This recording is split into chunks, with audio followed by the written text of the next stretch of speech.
Welcome to our employer panel discussion, How to Get Hired During the Pandemic. My name is Dana Bristol Smith, and I'm the Executive Director and founder of Leap to Success.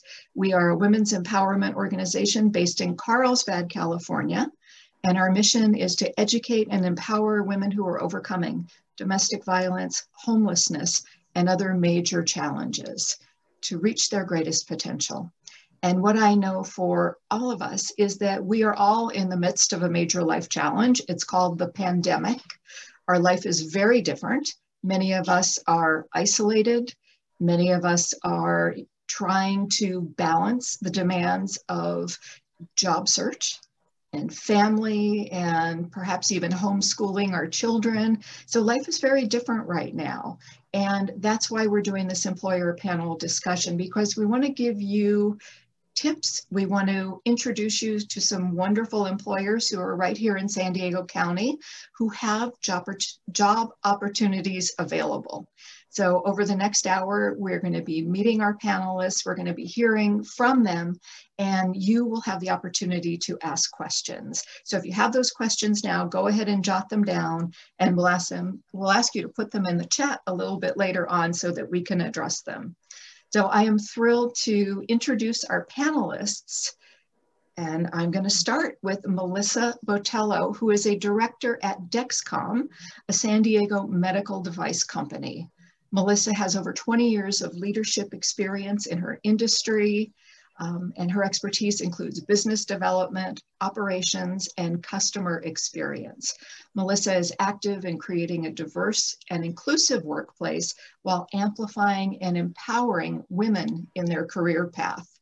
In addition, Melissa is an entrepreneur, and her side hustles include, and I love that term, side hustles, because I think that's so appropriate.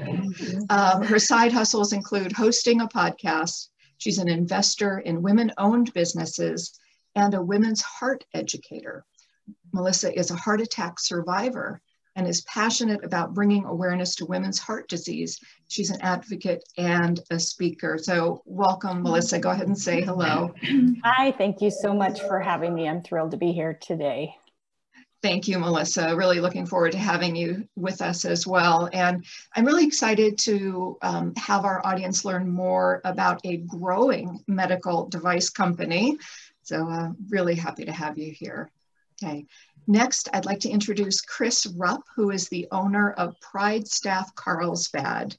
In 1998, Chris opened the first Pride Staff franchise in San Diego, and they specialize in administrative, clerical, accounting, and production professionals. After several successful years in San Diego, Chris opened the North County office located in Carlsbad. And Chris is with us today from the Carlsbad office. So go ahead, Chris, and say hello. Hello, and so glad to be here and am honored to be part of Leap to Success. I've worked with Dana for many, many years as a partner, and it's an exciting program that she runs. Thank you for letting us be here. Thank you, Chris, and we really appreciate your support. Back in the days when we were doing our classes in person, we had Chris and her organization, Pride Staff, with us live in our employer panel discussions in both San Diego and North County. So glad that you could be with us today on Zoom in this new reality. Yeah. Next, I want to introduce Vanessa Bison. She is a talent recruiter and staffing consultant at Pride Staff, and you'll see her sitting alongside Chris there. Vanessa has over 20 years experience recruiting talent for events, shows, and entertainment in both Hawaii and San Diego. And she's got 10 years in management, formerly with Jenny Craig USA. Her overall experience includes recruiting, scouting, sourcing, and interviewing talent. And you will learn from Vanessa today about the personal touch and how she works with each candidate individually, asking them about their passion and their career goals. I'm really happy to have you here with us today, Vanessa. Thank you so much for having me and both of us. It's an honor, and congratulations to the newest class, the newest graduating class, but all of the graduates from Leap to Success. It's such a wonderful program, and we're so proud of you, and we look forward to now the next chapter of getting you to work in this time. Yeah, thank you, Vanessa. And we actually just launched yesterday our class number 70 of Leap to Confidence. And thank you. Thank you. That's wonderful.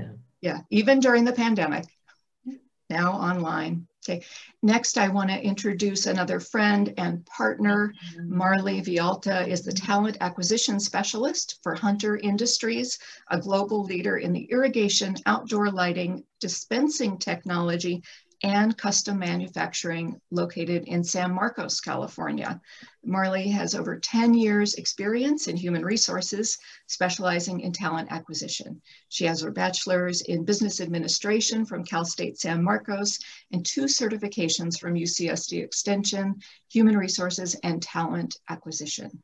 Marley is an Oceanside native, and she enjoys spending time with her family, traveling, and dancing Latin music with her fiance. You want to show us some dance moves, Marley? Oh, nice.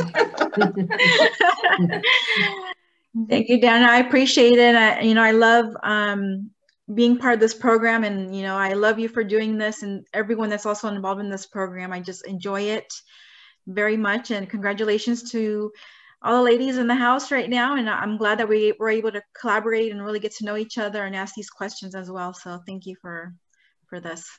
Oh, thanks for being with us.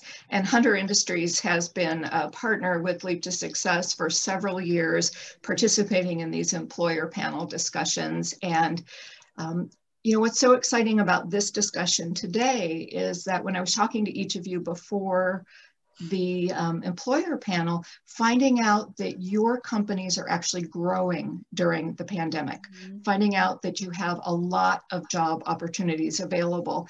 And, it's very different than reading the newspaper, because all I see is about people being laid off and not being able to find work. So this is just really wonderful that here in San Diego, there are industries, as I'm sure there are around the country, that are still not only maintaining what they do, but in fact growing and have more opportunities. So what I'd like to do now is have you tell us about your companies and what does your company do? Give us a little bit of background.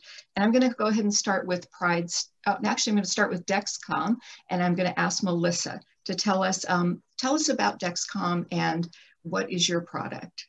Yeah, absolutely. Thank you again. So Dexcom is a local company here headquartered in Sereno Valley area, and we develop and manufacture and distribute a continuous glucose monitor. So that's for people with either type 1 or type 2 diabetes. And each of us probably knows somebody with diabetes. There are more than 34 million people in the country, and 1 in 5 don't even know that they have prediabetes. So this device allows people to wear it, and instead of pricking their finger multiple times a day, this actually is a reading that will go to your phone, and so you can monitor it and really take care of your health and your diabetes. So it's a fantastic product. Yeah, thank you, Melissa. And I was just fascinated to hear about how technology has enabled this product to work so well and alert family members if someone's blood sugar level drops low, and how you were telling me that actually parents for the first time can sleep through the night with absolutely. This. Yeah, it's incredible. So excited to have you here. Thank you so much. Thank you. And next, I'd like to learn about Pride Staff and ask Chris to share with us about your organization. Sure. So Pride Staff is a locally woman-owned staffing service. Our office covers the North County, San Diego area. We also do have another office in La Jolla, UTC, that also does staffing too. So we specialize in clerical, administrative, accounting, finance, customer service, production, and warehouse. We've been extremely busy, a lot with the production and warehouse. However, we are seeing more and more opportunities grow in customer service and administrative. A lot of people are shopping online. So therefore, a lot of distribution centers are busy, whether they're handling customer service. We also work with different types of industries, anywhere from nutraceuticals to medical devices to golfing companies, apparel companies, manufacturing. So there's so many industries, as many of you might know, up in the North County area that are thriving even during this pandemic. We, and Vanessa will be staying on this cast to talk a little bit more about positions and interviewing and how things have changed, that we're doing much more virtually than we ever have done before. And it's a new adjustment for us.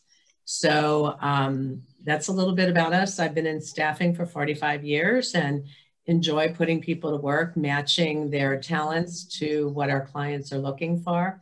And I think right now it's all about the why and the passion, because everyone is kind of looking at where they are and what types of opportunities, and maybe they want to change careers or get into something else. Yeah. So that's what there is about Pride Staff. Thank you. Thank you. And Chris, I know you're going to be leaving us, but I have one question for you before you leave. What would you like to say to the women who are watching this who have never worked with a staffing agency before? Sure. It's an awesome way to get your foot in the door.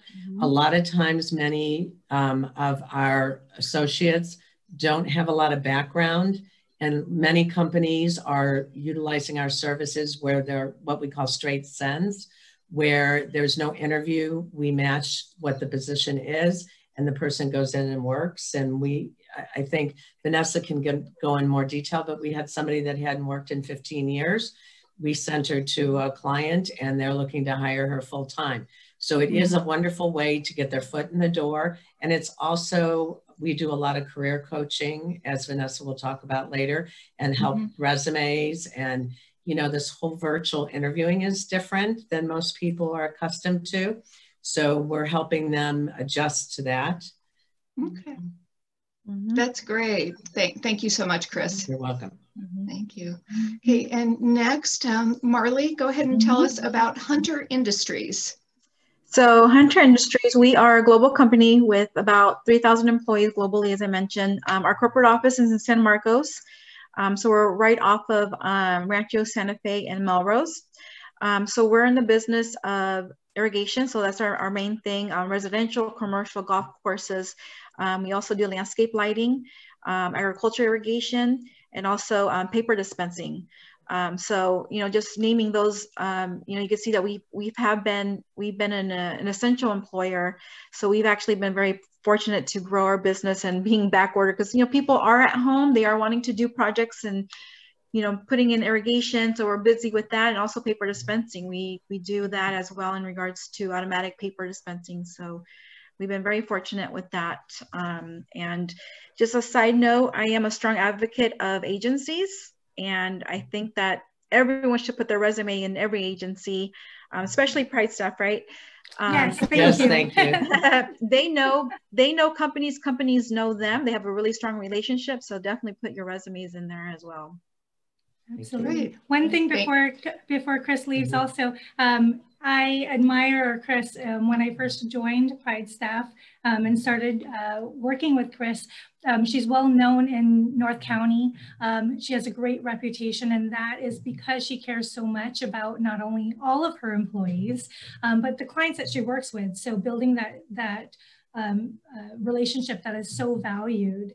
It's woman-owned, which we love, with all these ladies joining us. So women-owned, and there's 4 of us women in the office. So unlike any other agency, it's a little more personable. You definitely get that one-on-one time with the recruiters, and we all work together with each candidate. So unlike just having one person with another agency that you might work with and only that person, you get us all. Yeah, that's great. Thank you, Vanessa. And I want to just point out to everyone who is watching this webinar with us that if you hear about opportunities and you want to go ahead and reach out, you know, finding a job is usually done through a lot of networking, isn't it? You've got to get out and meet people. And today you can't do that. So I want you to think of this as a networking opportunity. And that's why I've asked each of the candidates, or not candidates, each of the panelists here to have their email address up So you can reach out to them and you can start building that relationship if you hear about opportunities or you are intrigued by these organizations and want to learn more. So they've all made their contact information available to you. So that can be your next step. So thank you so much, Vanessa, for that. Of course. Okay, so we're gonna now go to the next question, and so I'm gonna leave and have Vanessa in charge. Okay. So it was nice meeting everyone, and Vanessa's going to take over. Thank you, Chris. Okay, so my next question, and I'll go ahead and start with Melissa.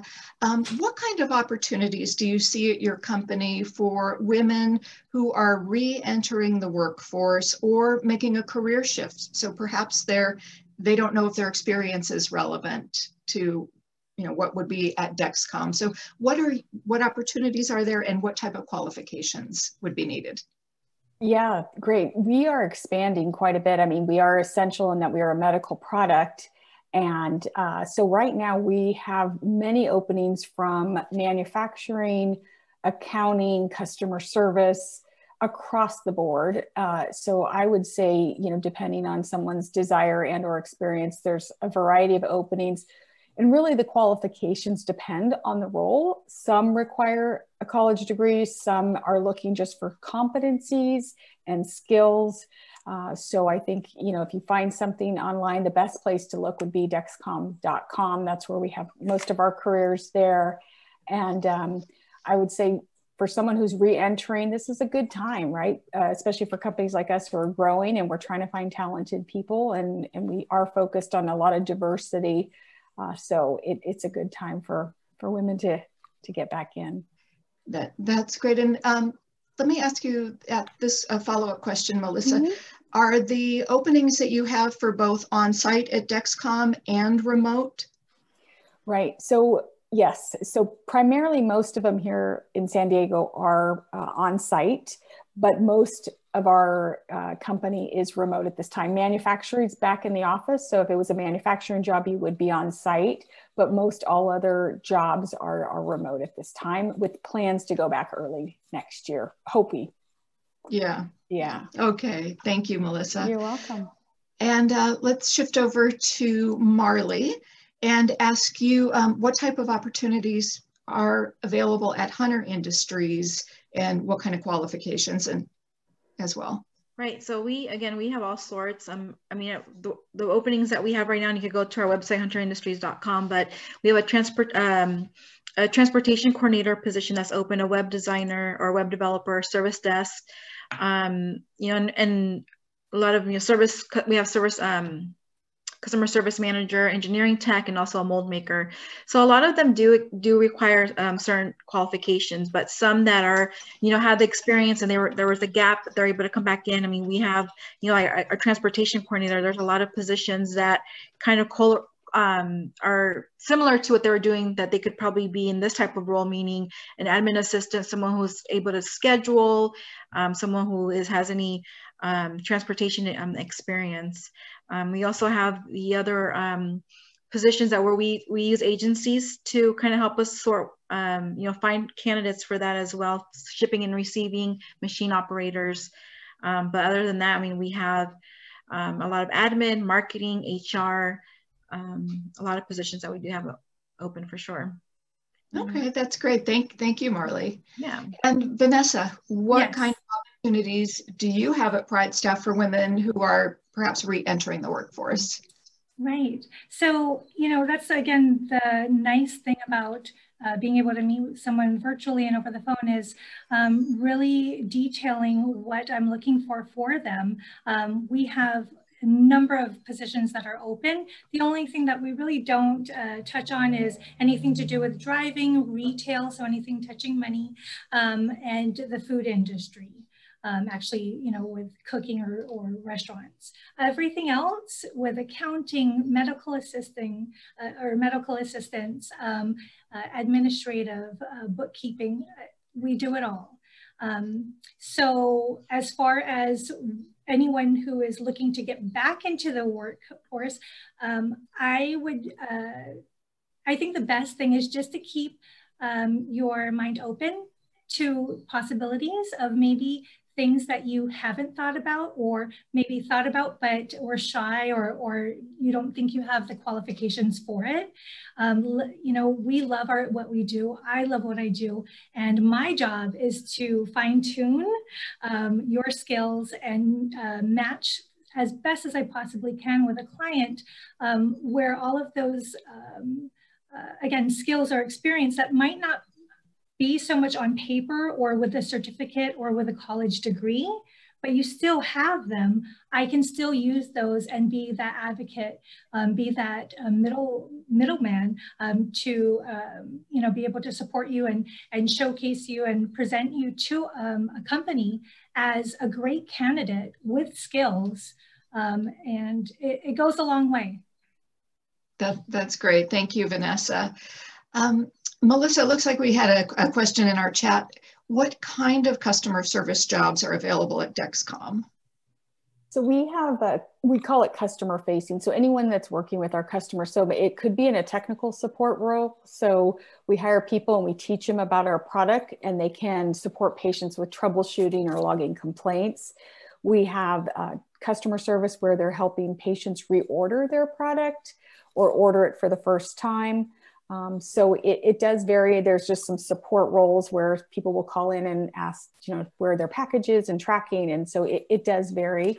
But I know that technical support is a big, they're really hiring quite a few people right now. Mm-hmm. Okay, thank you. Mm-hmm. And I want to let our audience know that you'll see the direct links to the career pages at each of the companies in the chat area. So thank you, Alyssa, for putting those up. Okay, my next question is about interviewing. And you know, for our job seekers, how are things different during COVID? And how can people do a good job interviewing in this new normal way that, you know, we are on today? Because I know a lot of you are using video. So let me go ahead and start with Marley for this question. How are things different at Hunter Industries? Well, only essential workers are on site, so our production and our shipping and receiving. So all our interviews are now virtual.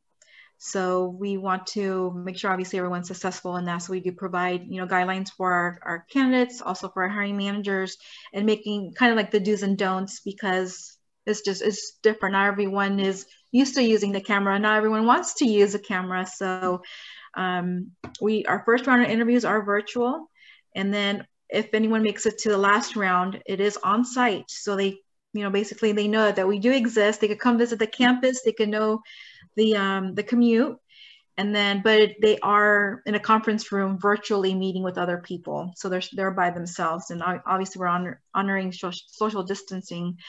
So I think that the biggest issue now is, you know, making sure that people are organized, they're ready for the virtual interview, whether they have to download Microsoft Teams or Skype, depending on what we're going to be using. So I think that's definitely a change on making sure that people are organized and available. They have the resources that they need to do this virtual interview. Mm-hmm. And thanks, Marley. Mm-hmm. And Vanessa, what tips would you give someone for interviewing in this new way? Mm-hmm. So what's nice is when I'm prepping or getting someone ready to interview for a company, you know, we do a run through. So that coaching aspect of it, we encourage all of our candidates to take full advantage of it, to do a run through. I think preparation and taking the time to get everything set up and not wait to the last minute is key, as it is with everything, but especially, you know, Marley said it beautifully, you know, with everything being new, with a camera, with the speaker, you know, you want to make sure that everything is set and ready to go so that you can concentrate on the actual interview. The other things too that we encourage and go over with our candidates is the professionalism side of it, tuning out as much as you can outside distractions, outside or distracting noises in the background, and setting yourself in a space where you feel best, but also successful for that clear communication. Also, no card. you know, we do our best. No cars for interviewing, no couches, no beds. It's just not professional. You want to present yourself just as you would in person, going into the office with that mindset, and be able to present yourself to the employer, to the client that way, so that they can see you in that aspect, not on a bed or car or couch. Yeah, thank you, Vanessa. And I imagine a lot of people are using their phones now. Yes. Because your phone, you can use any of the video technology on your smartphone. So I imagine even, you know, sitting at a kitchen table would be fine, you know, having your phone propped on something. Yeah, making do with what you have and where you are. Right. I really encourage, you know, a blank wall. I said, you know, most people have a corner in their, somewhere in their house that they can reserve and, you know, have a table there. Exactly. A dining room table, a side table, something to where you feel comfortable and confident. But again, it's clean and the focus is on the candidate. Yeah. Thank you, Vanessa. I think one more thing I would like to mention too is the distractions, that we understand that, and not every employer is going to understand, but just to see how you're going to react during a distraction. Say a dog comes in and barks, or your children come in and distract you when you're, after you just told them a minute ago not to bother you, right? And they open the door and they start screaming. They're gonna see how you react to that. Yeah. Oh yeah, I know. I have a lot of coworkers that have children. It's hilarious. I love hearing their stories. I don't have any children, but I love hearing stories, and it does happen. We get it. But just knowing how to react to it. Are you going to respond to that situation? Are you going to look stressed? Are you going to have anxiety? Just being able to kind of move on, fix a problem, and then move on. So. Yeah, you know, it used to be that you'd wait in the reception area, and you know, you'd always ask the receptionist, so how were they when they came in? So now it's like they're sitting at home and how they handle their kids. Yes, that's so true. Yeah. So, Melissa, how is interviewing different now at Dexcom? Similar to what Vanessa and Marley said, we do our first interview with our HR department, and they are doing that by phone. That's the same as we've always done, a phone screen. And that's the way where the hiring manager is going through similar to a checklist of things, matching the candidate with the qualifications and such. And then from there, assuming that they've done well and they match the job, then the hiring manager is doing a Zoom or Teams, as we've mentioned today, interview. Sometimes what we're doing, because we are hiring so many, we're doing panel interviews. So we will let our candidates know ahead of time, you know, expect 3 or 4 people in this. And so then they can come prepared to know that there's going to be multiple people asking them questions at one time. And that is to sort of streamline our process, because in the past they would come on site to Dexcom and they would have 3 or 4 interviews with 3 or 4 different hiring managers or managers within the group. So now we're doing some panels and having it all at once. And I think I'll just echo what everyone said in terms of just being prepared and having time to practice ahead of time, getting on your technology. And again, the background, I've definitely interviewed some people recently, and I've seen bedrooms and things on their nightstand that are super personal that you don't want to see. You're just like cringing for them. And, you know, I just wanted to help them afterwards and like sidebar and say, listen, you've got to find a space, you know, just like you said, it's, you want to create the place of, this is an office, just like you would show up at the office for an interview, but that's how it should be at home as well. So just getting prepared, looking professional, and taking it as serious as you would if it was in the office. Thank you. Dana, if I can step in, I'm so sorry. So, you know, because there's so many aspects to what I do, being that person who matches a candidate with a particular client, also similar to what the 2 ladies mentioned, is, you know, a phone screening. If someone who is watching wants to give us a call, or you can email me, a phone screen, and then we usually set up a Google Meet virtual time with me to go over the positions, to go over past experience, work history, if you have a resume, if you don't. Either one is fine. My job also is to help in that area as well. And to fine tune, again, all of those skills. From there, we can prep and start setting up interviews. That's great. So Vanessa, I'm going to follow on with you here about the resume, because what you mentioned, so what if somebody comes to you and they don't have a resume and they don't have recent experience? How do you help them? Right. So I am a big on communication. My job is that motivational interviewing, and usually what happens is someone says, oh, well, I was home, I was helping my husband, with data entry or his business. So I was doing his bookkeeping, but I didn't put it down because it's not a business. Those things I can grab and definitely add to a resume. I help create a resume depending on where we are going to be submitting or presenting the client to, or the candidate to.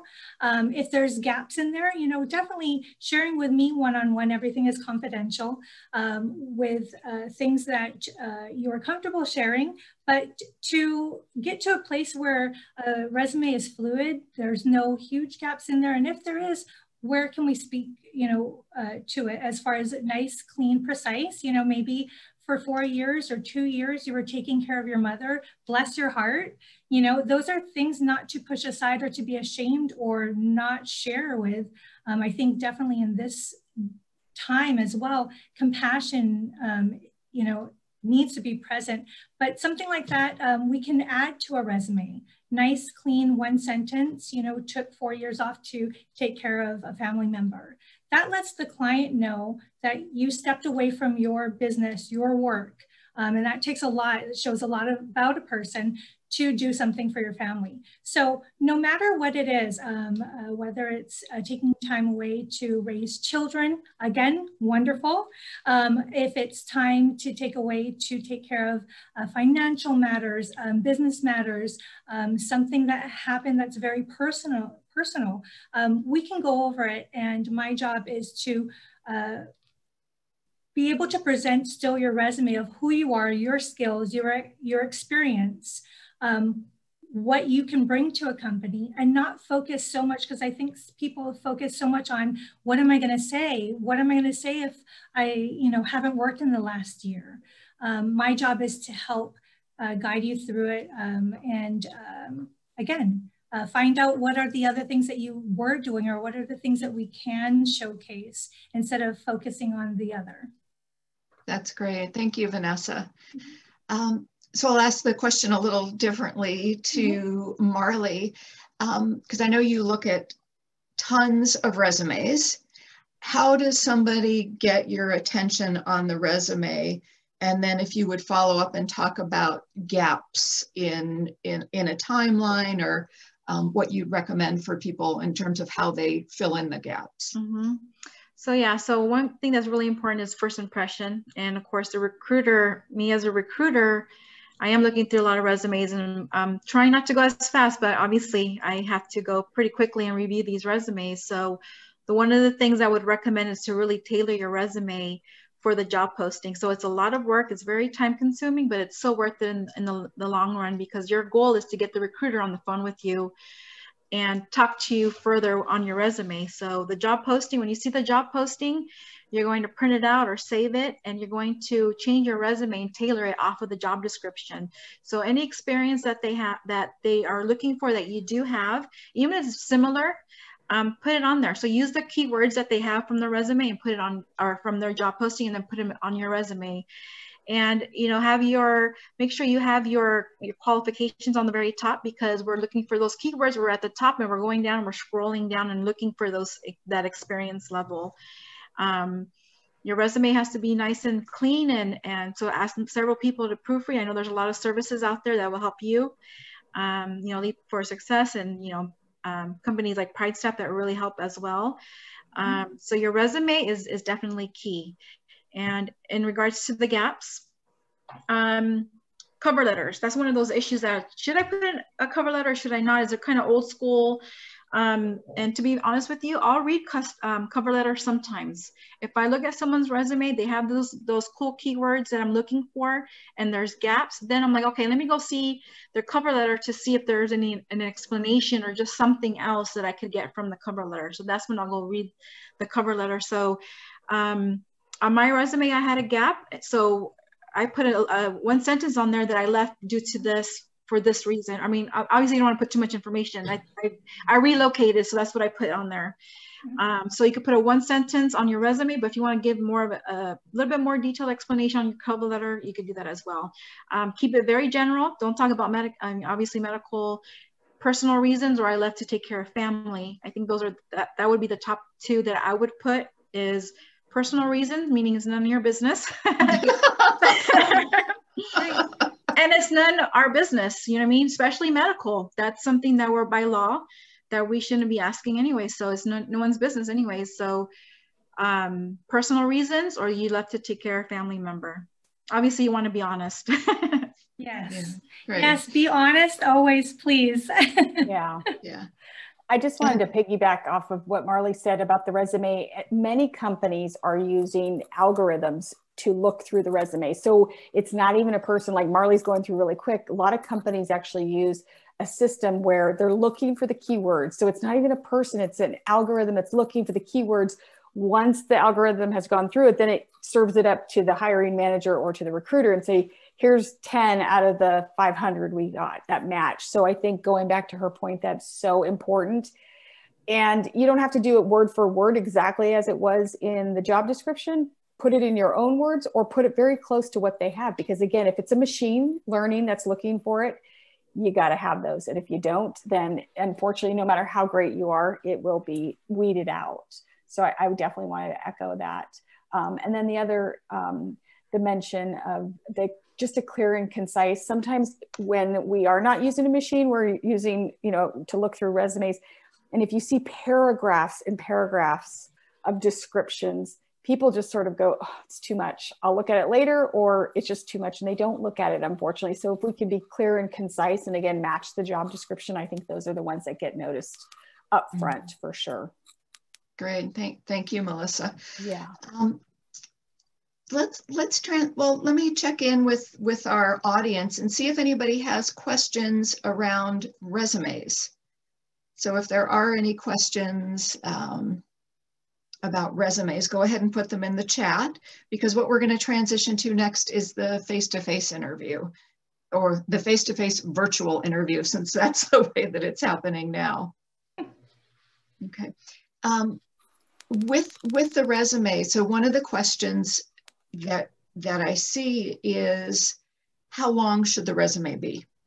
We've heard different examples, it should never be more than 1 page or 2 page or 3 page, and how far back should it go in terms of someone's work history? So those two questions, how long should it be and how far back should it go in someone's work history? Who would like to jump in on that? I can start. So there's no real right or wrong. It really just depends on, one, the position that you are applying for or looking for, depending on your experience, education, those key skills.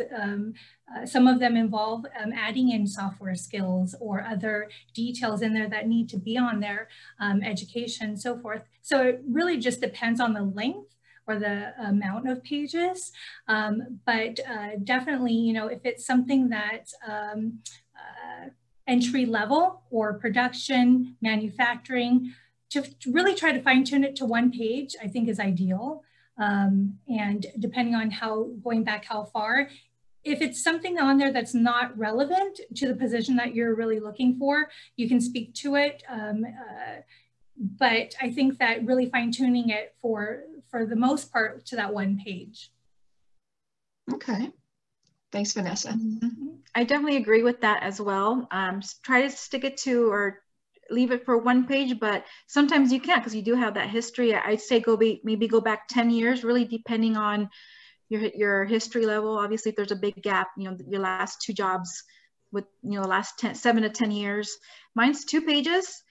So 2 pages is okay, but again, it needs to look very clean and very organized, because again, recruiters are just kind of skimming through it and they're not going to read a lot, paragraphs. They're going to just look for those key points.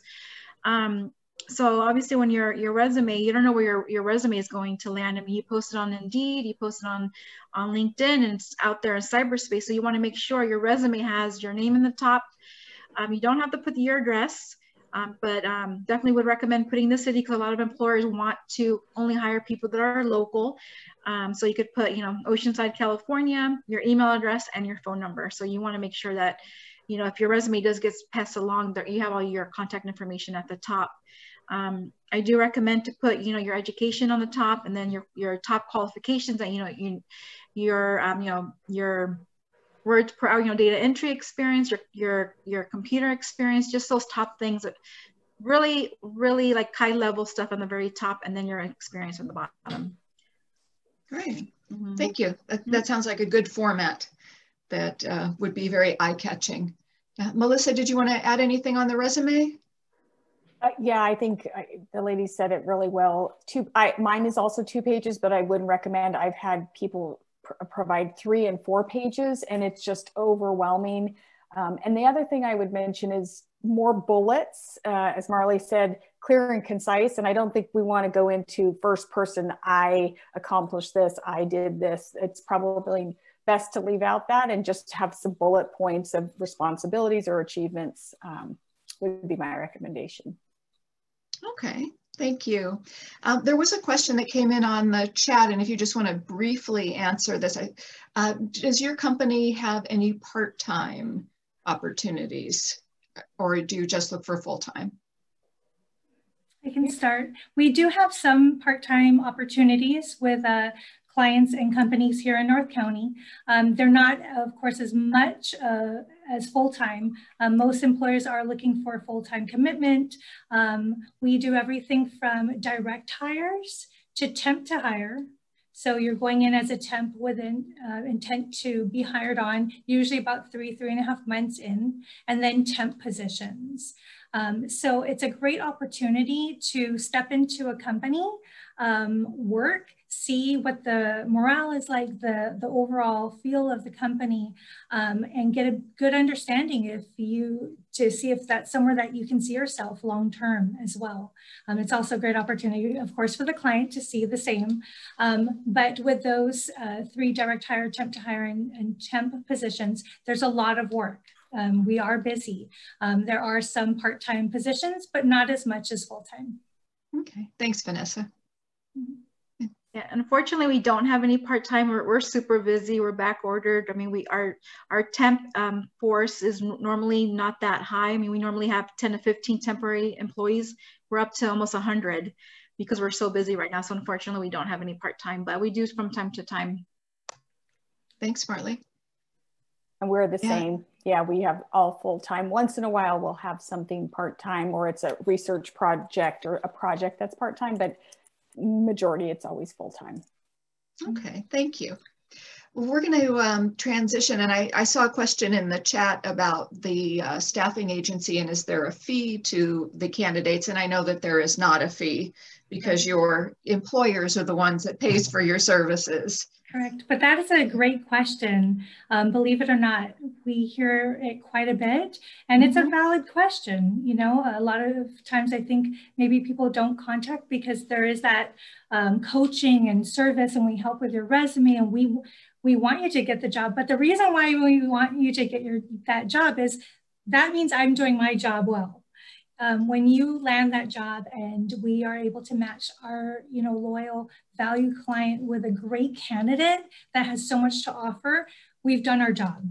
Yeah. So we definitely take pride in it, but there's no cost, no fee. It's all paid by the clients. Great. And a quick question for you, Vanessa. Do you have any clients who are in the South Bay area? South Bay. So South San Diego. South San Diego, thank you. I'm still in my Hawaii mode. So yes, as far as for Carlsbad or for? No, so we want to know, do you have any employment opportunities in South San Diego, or do you just focus on North County?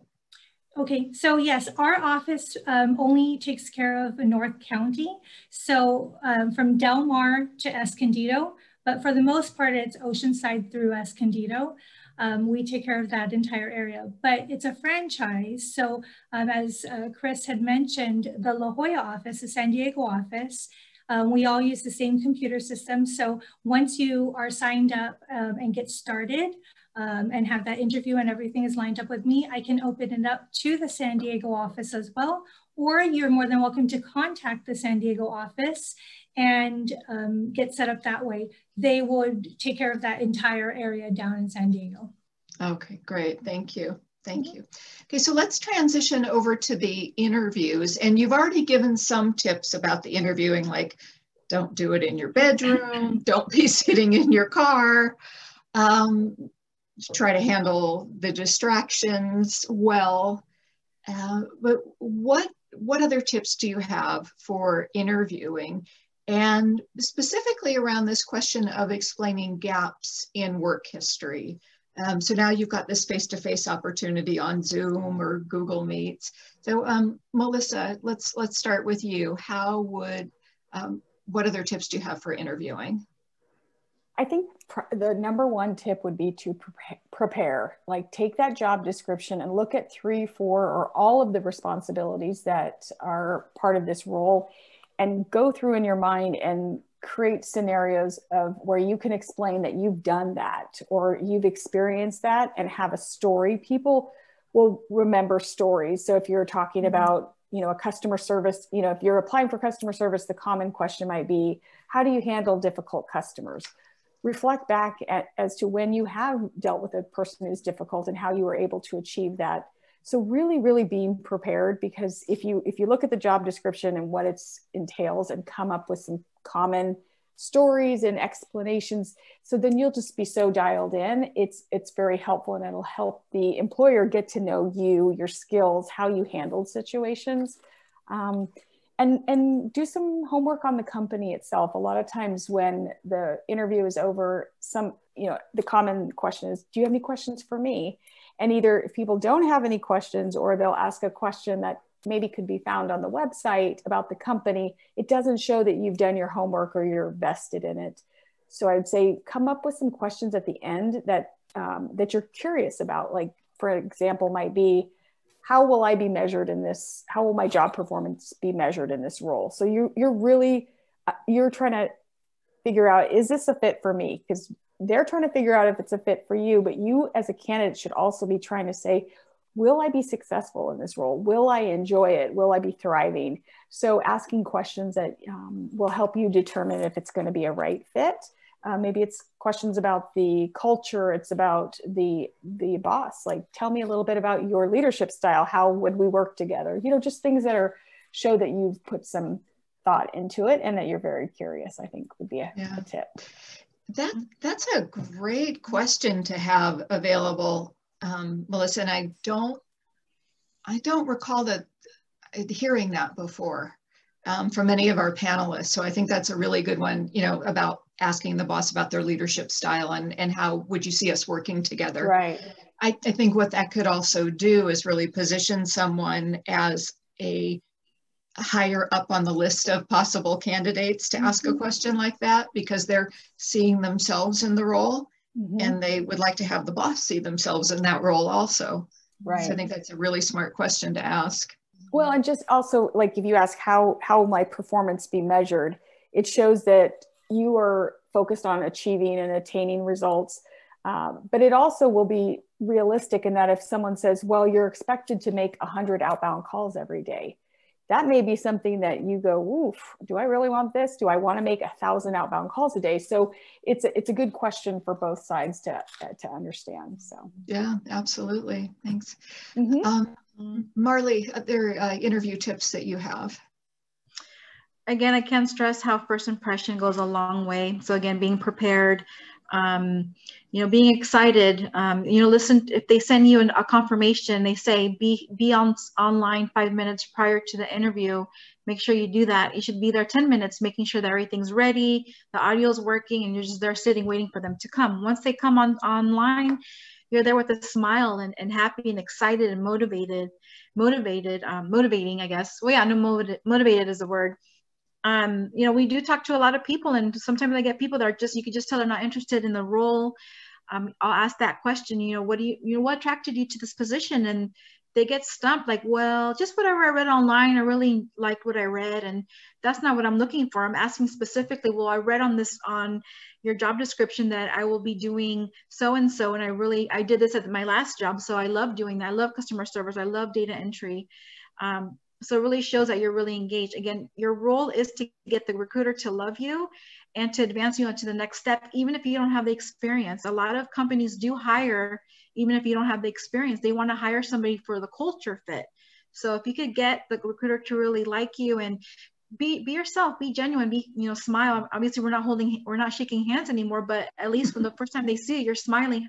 Thank you for this opportunity. I really appreciate your time. I'm super excited to talk about your company because of, I saw that they're very focused on the community, and I see that you guys are, donate money for this organization. Little things like that goes a long way. So interviewing, again, be prepared. You know what they're going to ask you because of the job description, the posting. They know, they're going to ask you those type of questions, and then have your own questions too at the end. Right. Thank you, Marley. Mm-hmm. Thank you. Something that I want to add here, what we have found, and I'm almost afraid to say this, but I'm going to say it. What we've found using Zoom, because we're teaching all of our classes on Zoom now. We hold our webinar, Self-Care in Stressful Times, every Tuesday. There's always something that goes wrong with technology. And the reason I'm afraid to say that is so far we have not had a bump in ours. So hopefully we don't crash and burn right now. But there's always something unexpected that happens. So I think that coaching to, get on at least 10 minutes early, make sure that your connection is good, make sure that, your audio is good, test the microphone. All those things are really important because you just never know what's going to happen. Yeah. So it's difficult with eye, and I apologize for the interruption. Eye contact is even, I don't even know if I have to look at the camera. I'm looking at myself and looking at everybody else. Yeah. It is definitely new. So you just make sure that you're just ready for it. That you're looking where you're supposed to be looking. Yeah, thank you. Those are great reminders to smile, to be looking in the camera. Yeah. And Vanessa, what would you like to add about interviewing? It's going back to the professionalism and doing your homework still. It just goes such a long way. The professionalism portion of it too. So often because I follow up with the client and also the candidate after an interview. So I get to see both sides, and I am a firm believer of constructive criticism. And that's my job, is to help you fine tune what you did great, what you could work on, maybe what the client's feedback was of why not going forward to a second interview or the position. And those should be all helpful tips to move on and use it for your next position. So often I hear that the candidate shared way too much, like Marley said, way too many personal stories or things about them that, one, are not relevant, and two, are just too personal. If a candidate is asking you a question, 100% of the time, it is about how that relates to the position, the job, yourself within the company, how you see yourself within a certain department. So keeping in mind always that I'm on a job interview. They're asking me having to do with a job and again, it's in wording too, all of us, all four of us, we're able to, with motivational interviewing and interviewing people all the time, specifics, tell me about this specific. But if somebody says, so tell me, a little bit about you, that is a very broad question. It means, tell me about you relating to this job. Tell me what I need to know that might impress me or show me that you are the right candidate, not how you got here and what you did last weekend and about your family. That is not the question. It is a job interview. And I think that somehow, more than often, gets in there and just, yeah, and that alone. And once you get off to that start, the candidate then, I think relaxes a little bit. Oh, this person really wants to get to know me. And, you know, and it goes in a different direction. So doing your homework, I always do an interview email that has who you're interviewing with. That's your job. I will give you the leads and the information of what you should do, but I'm not going to walk you through each part of it, because if you are the right candidate for this position, you are also going to do your side of it, your homework, your job, because ultimately it's you going on the interview and landing the job and going to work every day. So, you know, looking at the website, finding out, yes, what do they do? Can I see myself here, you know, at this position? And I ask again for clear communication with all of my candidates. If at any point you feel that this is not the right position for you, or you're not interested in it, I'm not going to push someone into a position, because we know that never works. So, you know, again, matching up the right position, but having them do their homework. Yes, thank you, Vanessa. Thank you. Dana. Well, I am really surprised as I look at the time. We only have 5 minutes left. I don't know where the hour went. It went by very quickly. So I think I will ask each one of you, and I will ask if there are any other questions from our audience. But my final question for you is, what is the very best career advice that you have ever been given? What is the very best career advice that you have been given? Because I'd love for you to pass that on to our audience today. So whoever would like to go first. I'll start. And I just wanted, before we get into career advice, one thing that Vanessa touched on, I just want to hit really quick. When she talked about not giving too much personal information, that's so important. But I also stress to people, make sure your social media is private. Make sure how you show up online, because people are looking, may it be at your LinkedIn, Facebook, they're Googling your name. So make sure everything is private. And so we don't see any of your personal information to sway people, but I'll leave it at that. So we only have a minute left. So the two best pieces of advice I've received, one was from my mother. I grew up with a single mom. She had multiple jobs. She was hustling all the time. And she just always said to me, you can do it. No matter what it is, just know that you can do it. And it was just the mantra in our family that she just gave me the courage. And so that's what I tell people now. You can do it. It sometimes feels overwhelming and you won't, but you can. And the other piece of advice I had from a boss was actually not a good advice, but what it did was it motivated me. I interviewed for a job. I got the job. He asked me what I want to do long-term. I said, I want to be X, Y, and Z. And he flat out told me, you'll never be that. You won't get that. You're not qualified. You're not this, you're not that. And that was the fuel I needed, because I said, who is he going to tell me I can't do this? And through hard work and determination, 5 years later, I did it. And I still continue to do it. And I want to always write him a note and say, you know what, you told me I couldn't. So for those people who tell you you can't, you can do anything you set your mind to. So you have to believe in yourself before other people will believe in you. So keep that. Believe in yourself. That's such good advice. Such good advice, Melissa. Thank you so much. Thank you. Marley? I think for me is, you know, being an HR professional, just be careful. Not be careful, but, you know, relationships are key. And, you know, you could go back to your previous employers, your previous coworkers, maintain those relationships. It's a tight-knit company or area in San Diego. A lot of people know each other. So just, you know, maintain those relationships and always be nice to everyone. You know what I mean? You never know, that person that you meet could land you a job in the future. So obviously always be kind and love one another.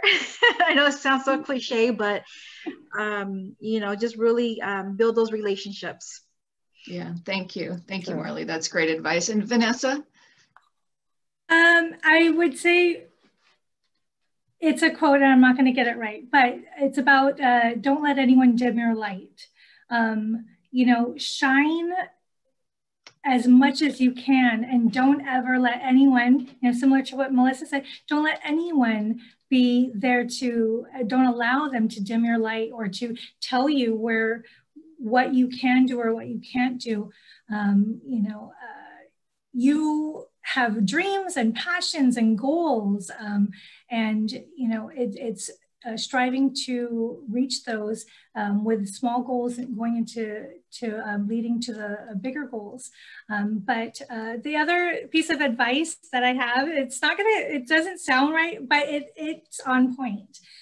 Winners make plans and losers make excuses. And it just takes you writing down your goals, you reaching out to a recruiter, or for one, every day doing something that scares you. That's Eleanor Roosevelt. Every day do something that scares you. Send your resume out, ask for feedback, ask for that constructive criticism. There's resources out there. All of us are here to guide, help, and we want to see you succeed. We want you to get the job. That's the wonderful thing about having a recruiter, is your own personal cheerleader. I want you to get the job. My job is to make sure that everything is in place to do so. Oh, that's great. That's great. Well, ladies, you were wonderful. That's so much great advice. Thank you for being with us. Thank you for being a resource. And I see lots of thank yous coming in now in the chat. So our audience is very appreciative. So I want to thank Vanessa Bison from Pride staff and Carlsbad. Marley Vielta from Hunter Industries in San Marcos. Thank you, Marley. Melissa Botello from Dexcom in Sereno Valley. Thank you so much for being with us. Great information. Thank you for sharing your email addresses with our audience so they can reach out to you. And I want to thank everybody who's with us live on Zoom. It looks like we had a great audience. Thank you to our friends on Facebook Live, and thank you to our friends on LinkedIn who are watching this. These are 3 local San Diego County organizations that are looking for great employees. So if you are looking for a job right now, I hope that you will reach out to either Melissa at Dexcom, Marley at Hunter Industries, or Vanessa at Pride staff to help you take your next steps in your career. I'm Dana Bristol Smith with Leap to Success, and thank you so much for being with us. Bye-bye, and thank you again.